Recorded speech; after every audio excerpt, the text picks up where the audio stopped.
आपको अगर लगता है कि इस पर जवाब देना चाहिए तो आप दे सकते हैं। आपको अगर मिलता है मौका मेयर बनने का तो क्या लेंगे, बैठेंगे उस कुर्सी पर? नहीं, ये बात बहरहाल मैं बोलने में मुझे हिचकिचाहट नहीं होती। मैंने अभी तक ये मामले में सोचा नहीं है, और जो बात सोचे नहीं उस पर बात करना ही मुनासिब नहीं है। चलो, मालेगांव शहर के दोनों कद्दावर नेता मौलाना मुफ्ती इस्माइल कासमी साहब, शेख रशीद साहब कहीं ना कहीं बुनकर मेयर की हिमायत में है। आने वाले 2022 के चुनाव में पार्टी में से अगर किसी के भी ज़्यादा सीट आते हैं, उन्हें मौका मिलता है मेयर रखने का अपने खुद के पार्टी का, तो ये सोच विचार कर सकते हैं क्या? अगर शहर वाले बोल रहे हैं कि शहर बुनकर का है तो मेयर भी बुनकर होना चाहिए। कद्दावर नेता, ये बात बहुत गलत बात है। मुफ्ती साहब कोई नेता वगैरह नहीं है। मुफ्ती साहब नेता तो बिल्कुल ही नहीं है। वो मुफ्ती मौलाना ज़रूर है, और मुफ्ती मौलाना में शायद उनका हाथ यानी कोई पकड़ सके। वो बहरहाल नेता में तो वो एक मिंबर से भी पीछे है, क्योंकि मिंबर भी कम से कम कुछ सोशल काम करके मिंबर बनता है। मुफ्ती साहब बगैर सोशल काम करे हुए आमदार बन गए। बहरहाल ये गांव की तरक्की की निशानी नहीं है। मैं आपके चैनल के माध्यम से गांव वालों को ये बताना चाहता कि मुफ्ती साहब सियासत में चले गए। हमने एक अच्छा मुफ्ती, अच्छा मौलाना, अच्छे इमाम खो दिए। जो अगर मुफ्ती साहब कुछ अच्छा करते हैं तो इस शहर वाले जिन्होंने उनको वोट दिया उनको भी उसका सवाब मिलेगा। लेकिन मुफ्ती साहब ने अगर ये लाइन से हट के, मौलाना, मुफ्ती और इमाम की लाइन से हट के अगर काम कुछ किए तो उसका गुना भी ये शहर के लोग को मिलेगा। बहरहाल शेख रशीद साहब की जहाँ तक बात है तो मैं एक बात कहूँगा कि शेख रशीद साहब, शेख रशीद घराने की जो बात है, सियासी सूझबूझ रखने वाले लोग हैं और गवर्नमेंट से काम लाने वाले लोग हैं। मालेगांव शहर में अगर बुनकर को कुछ ज़रूरत है कारपोरेशन से तो वो करते हैं। उनके कानों तक अगर बात जाए कि भाई बुनकर को ये चीज़ चाहिए तो वो काम करते हैं। अगर मज़दूर की तरफ से कोई बात जाती है तो वो काम करते हैं। अगर प्लास्टिक गिट्टी मशीन वालों के तरफ से कोई बात जाती है कि भाई हमको ये चाहिए तो वो करते हैं और करने की कोशिश करते हैं।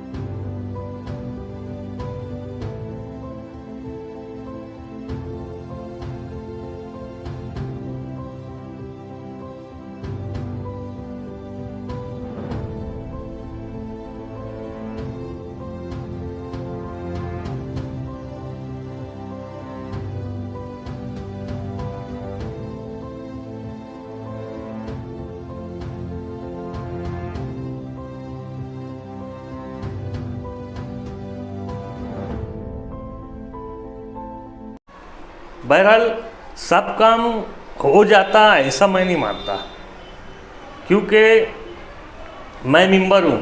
हर मेंबर ये चाहता कि मेरा वार्ड वाले सब मुझसे खुश रहे, लेकिन ऐसा नहीं हो पाता।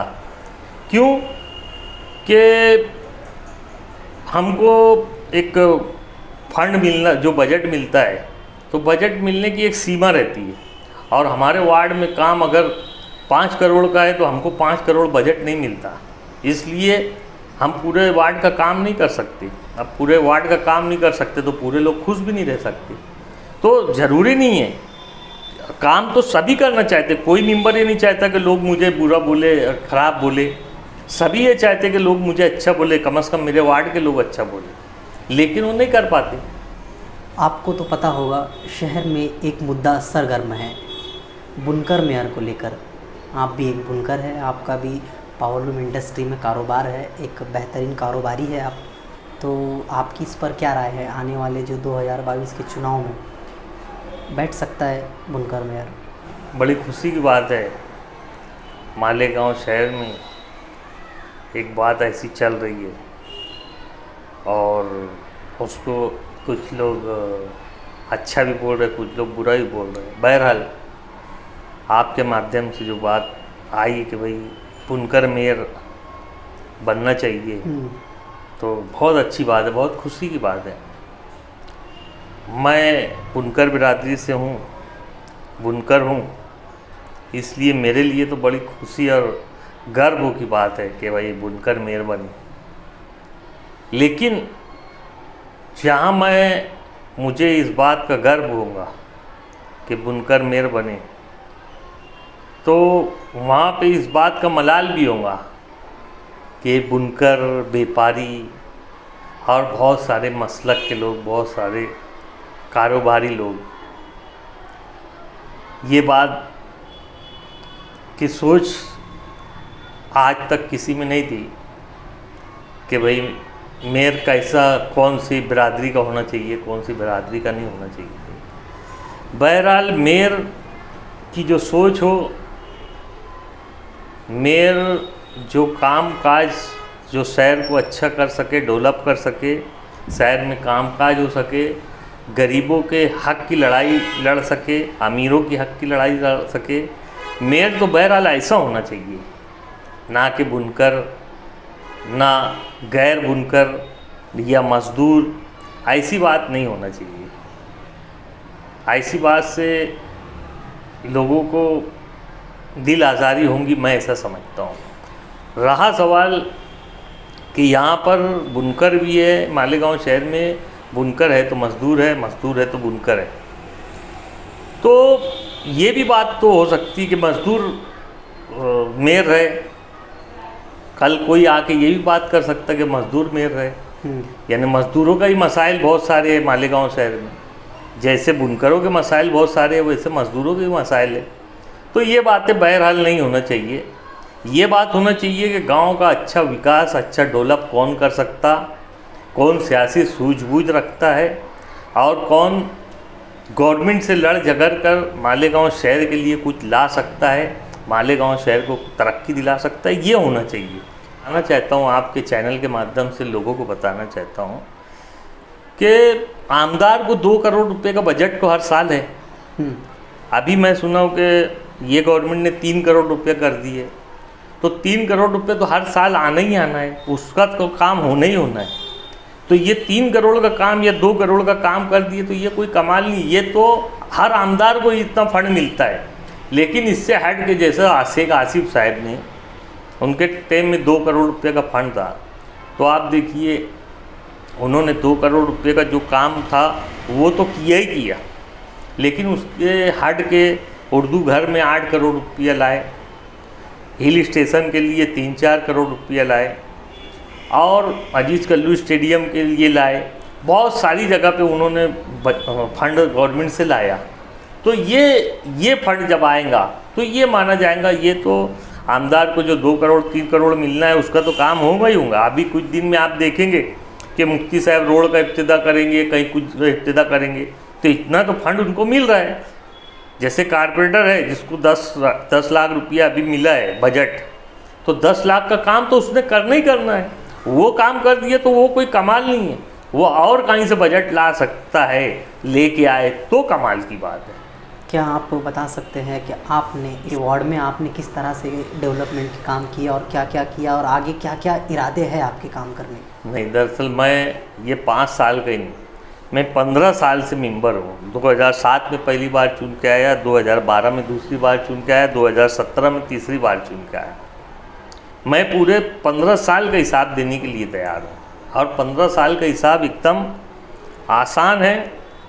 बहुत गली गली के रोड गटर नहीं बता सकता मैं, लेकिन मैं पहले 2007 में जब इलेक्शन लड़ा तो सिंगल वार्ड था। सिंगल वार्ड में मेरा वार्ड नुमानी नगर का कुछ हिस्सा, माहवी नगर, फिरदौसगंज, ये 3 महल्ले थे। मैंने यहाँ तीनों महल्ले में एक भी काम बाकी नहीं रखा था अल्लाह करम से, और वोटरों की मदद से मैंने एक भी काम, उस टाइम शेख रशीद साहब आमदार थे, उनसे भी बजट लिया था, उनसे भी फंड लाया था। वो आमदार थे, 2.5 साल आमदार थे वो, मैंने उनसे भी बजट लिया था और उन्होंने भी मुझे रोड गटर के लिए फंड दिया था। मैंने उस टाइम मेरे वार्ड में पूरा काम किया। उसके बाद 2 का फाइनल बन गया, 2012 में 2 का फाइनल बना, तो मैं और तायरा मैडम साथ में लड़े। हमारे हिस्से में नजमाबाद 60 फुटी रोड के वो बाजू का पूरा हिस्सा आया। फिरदौसगंज, महवी नगर, नुमानी नगर में तो काम हो ही चुका था। उसके बाद मैं और तायरा मैडम मिलकर, दोनों ने, मेयर थे तायरा मैडम साहिबा, हम लोगों ने वहाँ पे काम किया। वो इतना बड़ा वार्ड था, उसके अंदर वार्ड लोक संख्या कम थी, लेकिन वार्ड की जो सीमा है वो बहुत बड़ी थी। तो वहाँ पे हमने बहुत सारे काम किए। मैं समझता हूँ 2012 से 2017 तक के हमने वहाँ पर ऐसा, यानी पहले ऐसा था कि वहाँ पे गटर नाम की चीज़ नहीं रहती थी। लोग अपना नहाने धोने का पानी अपने खड्डे में जमा होता था, वो लोग उठा के बाहर रात के टाइम रोड पे फेंकते थे। तो हमने एक भी खड्डा बाकी नहीं रखा, हमने सब जगह गटरें बना दी थी, बहुत सारी जगह रोड बना दिए थे, पाइपलाइन डाल दिए थे।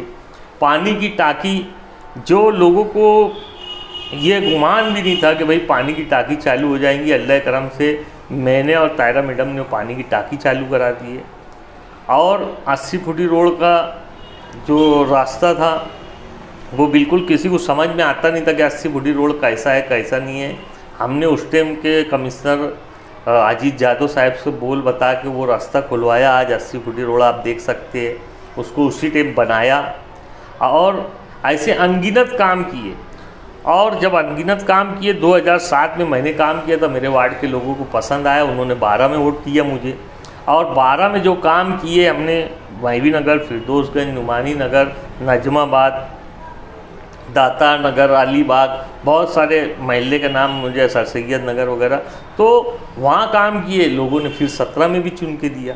अब 17 में है तो 60 फुटी रोड से लेकर अंसारगंज तक मेरा वार्ड है। उसमें हम 4 नगर सेवक है, नईम पटेल है, मैं है, ताजुद्दीन है, अशरफ कुरैशी है।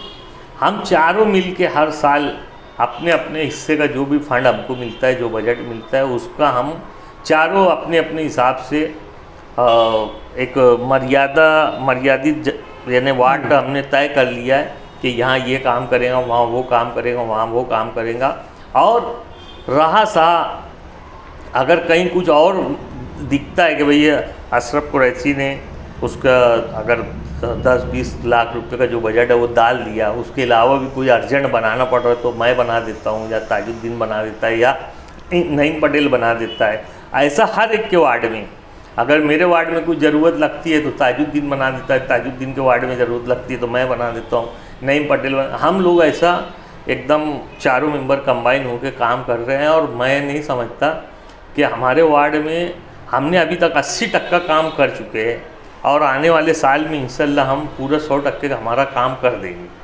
और उसमें कुछ अगर रह जाता है तो ऐसी जगह रह जाती है जहाँ झुपड़पट्टी नहीं है, जो रहवासी एरिया नहीं है, कारखाने का एरिया जैसे सनाउल्लाह नगर है।